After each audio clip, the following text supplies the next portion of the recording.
আল্লাহ তাআলা পৃথিবীতে প্রথম কি বানালেন? পুরো পৃথিবী ছিল পানি, আল্লাহ তাআলা প্রথম জমিন বানালেন। জমিন হেল ছিল, ধুল ছিল। পানির মধ্যে একটা বল ছেড়ে দিলে কেমন, কি পরিমাণ হেলবে, ধুলবে সে। পুরো পৃথিবী এভাবে ধুল ছিল পানির উপরে।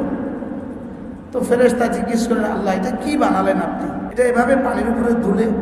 তো আল্লাহ তাআলা ফাখালাকাল্লাহুল জিবালা, এবার জমিনের উপরে পাহাড় বসিয়ে দিয়েছে পেরেক হিসাবে।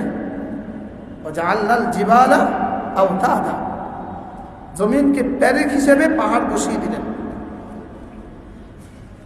এই যে এই টেবিলটা, এই চেয়ারটা কিন্তু এখানে পেরেক আছে, পেরেকের মাথা, এই যে এখানে পেরেকের মাথাটা দেখা যায়, মাথাটা 100টা দেখা যায়, পেরেক কিন্তু 4 ইঞ্চি। 4 ইঞ্চি পেরেকের দেখা যায় কদ্দূর, 100টা। যে পাহাড় আমরা দেখছি, এটা হলো পেরেকের মাথা। এর তলদেশে হাজারো মাইল জুড়ে এর তলদেশে আছে। তো মাথা যদি এত বড় হয়, তো পেরেকের ভিতরে কত বড়?